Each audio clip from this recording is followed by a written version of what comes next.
Today I'm going to be going over how to replace the windshield wiper blades on a 2019 Sprinter van. Right here we have this has the built-in washer fluid lines into the wiper blade. So I'm going to go over how to do that. One thing I like to do is throw a towel, a moving blanket, something, so as you're replacing this, if this flops down, we're not going to crack the windshield. Another thing, we have two different sizes of wiper blade for the driver's side and passenger side. The driver's side is going to be a 26-inch blade and the passenger side is going to be a 24-inch blade. Another thing I'd like to mention, if you buy aftermarket parts, not from the Mercedes, if you buy, Bosch or any other brand, a lot of times they have little adapter kits that go on. So you just want to make sure you're getting the right windshield wiper blade, plus you want to make sure you're getting you put on the right attachment if you don't get the factory wiper blades. All right, so the way this mechanism works is you push firm and this slides forward. I'll put this back so you can see. Boom, that slides forward.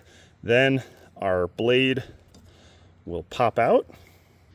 And you can see the little line of dirt here as this has moved forward.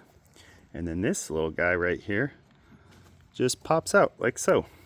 We have our safety cloth there if our blade accidentally plops down, and then we have to pull this hose off right here. So that guy just pulls out of there and we're ready for our new blade.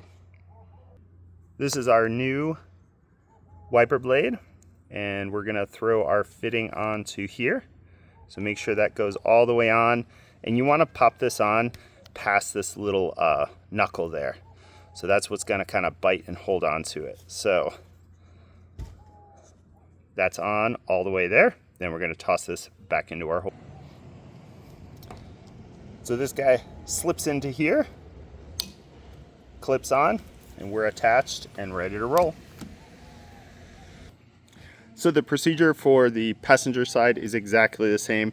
It's just a little difference in width. That's the 24, that's the 26.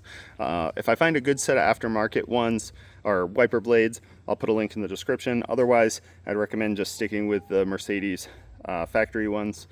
If this was helpful, give a thumbs up. I'd love to hear from you, and we'll see you next time.